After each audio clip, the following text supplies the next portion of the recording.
Hello everyone. Today we will learn chapter 4 Central Government in Civics. So students, you have learned about the state government in previous class. Let's start the chapter. In our country there is a state government. Along with it there is a government which look after many matters like postal, banking, railway service, etc. and also maintain law and order of the country. और ऐसे government को हम क्या बोलते हैं? Central government. मतलब हमारे country में स्टेट गवर्नमेंट होता है और स्टेट गवर्नमेंट के साथ along with their is a और गवर्नमेंट होते हैं जो कि कौन कौन से मैटर्स को देखते हैं. बैंकिंग सेक्टर को देखते हैं, पोस्टल मैटर को देखते हैं, रेलवे सर्विस को देखते हैं और बहुत सारे और चीज़ों को देखते हैं और अपने यहाँ का लॉ एंड ऑर्डर को हमारे कंट्री का मेंटेन भी करते हैं. और ऐसे गवर्नमेंट को हम क्या बोलते हैं? Central government. This government does it's work for the country from capital city Delhi. और ये जो गवर्नमेंट है ये हमारा कहाँ पे है? कैपिटल सिटी जो हमारा दिल्ली में है, वहाँ से ये गवर्नमेंट हमारे कंट्री के लिए वर्क करता है. Therefore commonly it is said as government of Delhi. और इसको हम गवर्नमेंट ऑफ दिल्ली भी बोलते हैं. So students, in this lesson we will learn about the central government. Parliament for the entire country, Lok Sabha and Rajya Sabha prepare the law and president's signature is compulsory. मतलब हमारा दो सभा होता है, एक लोकसभा होता है और राज्यसभा होता है. जो पार्लियामेंट होता है वो पूरा कंट्री का लोकसभा और राज्यसभा को देखता है और ये प्रेसिडेंट जो है का सिग्नेचर, जो भी मैटर इन लोग फाइनल करते हैं उसमें प्रेसिडेंट का सिग्नेचर बहुत ही कंपलसरी रहता है. President and both the houses are called parliament. President को और लोकसभा और राज्यसभा दोनों हाउसेस और प्रेसिडेंट्स को हम क्या बोलते हैं? मिलके ये पार्लियामेंट बनाते हैं. तो see the picture here, it is given parliament house and where it is situated? Capital city of India. So our next topic is Lok Sabha. As different states has been divided into legislative area, likewise the whole country is divided in parliamentary electorate area. These areas are divided according to the population.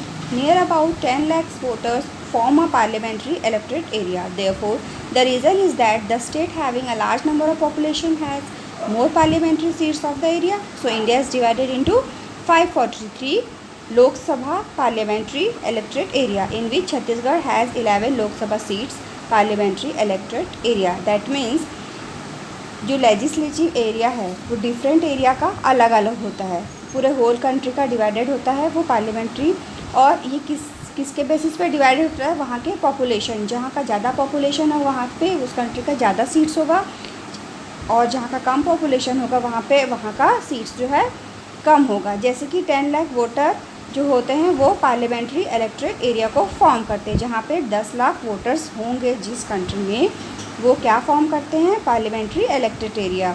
इसलिए जहाँ पे large number of populations होते हैं वहाँ पे parliamentary के seats जो होते हैं वो ज़्यादा होते हैं और जहाँ पे कम पॉपुलेशन होते हैं वहाँ के सीट्स कम होते हैं. इंडिया कितने डिवाइडेड में है? 543 लोकसभा में, जिसमें छत्तीसगढ़ में हमको 11 सीट्स, लोकसभा के छत्तीसगढ़ के कितने सीट्स हैं? 11 सीट्स हैं. People of India elect the member of Lok Sabha. India के पीपल किसको इलेक्ट करते हैं? लोकसभा के मेंबर को इंडिया के पीपल इलेक्ट करते हैं. These member have a working period of 5 years. One member can be representative of one area only. और जो ये मेंबर इलेक्ट होते हैं तो हर एरिया के एक एक मेंबर इलेक्ट होते हैं और इनका वर्किंग पीरियड होता है 5 years. Next, Rajya Sabha. In the centre there should be a representative from all of the states, so one another sabha was formed which is known as राज्य सभा. और फिर एक और क्या सभा फॉर्म होता है? उनका प्रतिनिधित्व करने के लिए, एक लोकसभा का प्रतिनिधित्व करने के लिए राज्यसभा फॉर्म होता है ना. तो this is also called a state government representative. इसको हम क्या और बोलते हैं? स्टेट गवर्नमेंट रिप्रेजेंटेटिव कमेटी भी बोलते हैं राज्यसभा को.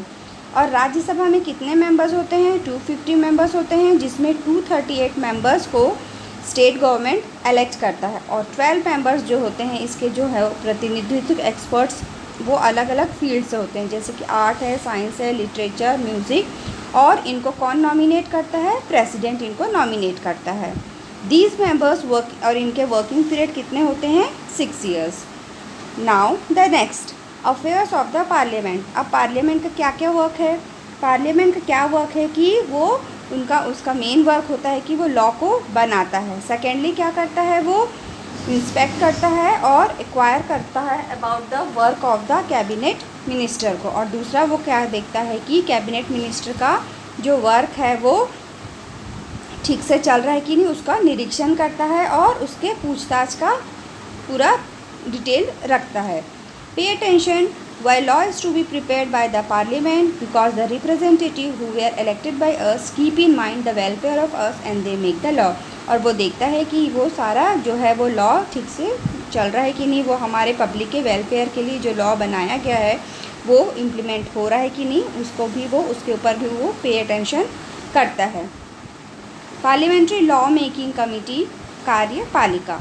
The law which are made in the parliaments, its responsibilities to enact these law of parliamentary working committee। मतलब ये जो लॉ है, दिस लॉ विच आर, जो पार्लियामेंट ने जो लॉ बनाया है उसकी उसका जो रिस्पॉन्सिबिलिटीज़ होता है, जो उसने कानून का जो रूप बनाया है और वर्किंग कमेटी उसको प्रॉपर चला रहे हैं कि नहीं। It is an important governing body, क्योंकि ये बहुत ही इम्पॉर्टेंट गवर्नमेंट बॉडी होता है। और जो इसका जो कमेटी का जो हेड है वो कौन होता है? प्रेसिडेंट। इस कमेटी के हेड प्रेसिडेंट होते हैं। और ये जो वर्क ऑफ द गवर्नमेंट है is done in the name of president. और ये वर्क जो गवर्नमेंट का वर्क है वो प्रेसिडेंट देखते हैं। But the actual decision of this work are being taken by the cabinet minister under the leadership of prime minister. लेकिन जो मेन डिसीज़न होता है पूरे वर्क का, लॉ का, ये सारा जो कौन देखते हैं? कैबिनेट मिनिस्टर देखते हैं। किसके लीडरशिप में? प्राइम मिनिस्टर के लीडरशिप में। President, the head of India's working committee of parliamentary is president. President क्या करता है कि वर्किंग कमेटी जो है पार्लियामेंट्री का वो कौन होता है? हेड होता है। उनके सारे प्रेसिडेंट होते हैं, उनके जितने भी होते हैं सब प्रेसिडेंट उनके हेड होते हैं। All the official work of the government is done in the name of president, but the actual decision is taken by the cabinet minister under the leadership of prime minister। Here also the same, जो actual decision है वो कौन लेता है? Cabinet minister prime minister के under leadership में। जैसे कि we see in newspaper or TV that in parliament there are lot of arguments for women reservation bill, and if the cabinet minister take decision for women's reservation in parliament then it cannot be a law until and unless it has been signed by the president। जैसे कि हम newspaper और TV में देखते हैं कि जब parliament चलता है वहाँ पे उनका तो कितना आर्ग्यूमेंट होता है, वहाँ पे वुमेंस के रिजर्वेशन बिल के लिए भी कितना आर्ग्यूमेंट हुआ है। तो और अगर कैबिनेट मिनिस्टर ने वुमेन रिजर्वेशन के लिए पार्लियामेंट में ले लिया डिसीजन तो अनटिल एंड अनलेस वो और साइन बाय द प्रेसिडेंट उसको साइन करते हैं और वो कैसे भी करके फिर उसको फॉलो करना होता है। Now power of the president का क्या क्या पावर होता है? तो प्रेसिडेंट क्या करता है? उसको अपॉइंट करता है गवर्नर, स्टेट्स का जो गवर्नर है उसको अपॉइंट करता है प्रेसिडेंट, स्पीकर को, चीफ इलेक्शन कमिश्नर को, chief justice of supreme court and high court, chairman of union public service commissioner etcetera. ये सब को अपॉइंट करने का पावर होता है प्रेसिडेंट को। और प्रेसिडेंट और क्या होता है? वो चीफ कमांड होता है। हमारे जितने भी डिफेंस फोर्स हैं इंडिया के उनका भी प्रेसिडेंट जो होते हैं वो चीफ कमांड देते हैं। प्रेसिडेंट उनको इतनी पावर होती है कि वो कोई भी वॉर, हमारे कंट्री में अगर कुछ प्रॉब्लम है कुछ है तो उनको इतना पावर होता है कि वो वॉर को डिक्लेयर कर सकते हैं और हमारे नेशन का जो भी कुछ प्रॉब्लम है उसमें भी वो आर्ग्यूमेंट कर सकते हैं। उनको पूरा राइट से वो टुक पार्ट कर सकते हैं। और वो the president had the power to give forgiveness. उनको क्या पावर होता है? क्षमा करने की भी उनको पावर दिया जाता है। If India's security is in danger due to war, then president can declare emergency in the whole country। और उनको इतना पावर भी रहता है कि अगर हमारे इंडिया सिक्योरिटी में कुछ प्रॉब्लम है, वॉर के कारण कुछ है, तो वो पूरा होल कंट्री में इमरजेंसी डिक्लेयर करने का भी प्रेसिडेंट को पावर होता है। Right and power of supreme court. Now what are the right and power of supreme court? तो there are 3 rights of highest court. क्या क्या राइट्स होते हैं? 3 राइट हाईएस्ट कोर्ट के। Preliminary rights, right to appeal और right to consult. Preliminary rights में क्या होता है? The following cases can be heard in supreme court. कौन कौन सा केसेस को सुप्रीम कोर्ट में सुनवाई होती है? विच आर जो केस सेंट्रल गवर्नमेंट और स्टेट गवर्नमेंट के बीच में जो केस चल रहा है उसकी सुनवाई होती है सुप्रीम कोर्ट में। कंट्रोवर्शियल केसेस बिटवीन 2 और मोर स्टेट्स, एक स्टेट, 2 और 2 से ज़्यादा स्टेट के बीच में अगर कोई कंट्रोवर्शियल केस चल रहा है तो वो केस भी सुप्रीम कोर्ट में उसकी सुनवाई होती है। Cases like in which the fundamental rights of citizens are violated, मतलब अगर कोई भी फंडामेंटल राइट्स का हमारे यहाँ सिटीज़न का कोई भी उल्लंघन कर रहा है फंडामेंटल राइट्स का, तो वो केस भी का भी सुप्रीम कोर्ट में सुनवाई होती है। Right to appeal, this court has a right to appeal against the decision given by high court the case matter which comes like constitutional, civil and criminal matters. Civil, constitutional और criminal matters को भी यहाँ पे की सुनवाई भी होती है।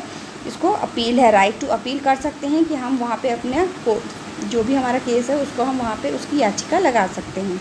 Right to consult, according to it president can consult supreme court for some matters related to public importance और लॉ, मतलब प्रेसिडेंट के अकॉर्डिंग टू प्रेसिडेंट के according supreme court for some matter, जैसे कि पब्लिक इम्पोर्टेंस लॉ है, but it can not compel the president to follow it consultancy, उसको पूरा परामर्श करा जाता है, उसको लेकिन मजबूर नहीं किया जा सकता।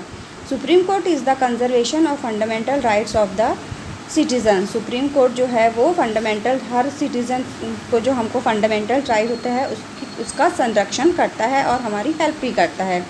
और जो भी एक्ट में संशोधन होता है वो पार्लियामेंट उसको इम्प्लीमेंट कर रहा है कि नहीं वो इसको भी देखता है। Those law which are against rule and regulation of constitution can be announced illegal, और जो भी लॉ है वो हमारे रूल्स और रेगुलेशन के जो भी लॉ खिलाफ है उसके वो विरोध को उसको इलीगल उसको डिक्लेयर करता है। Thank you.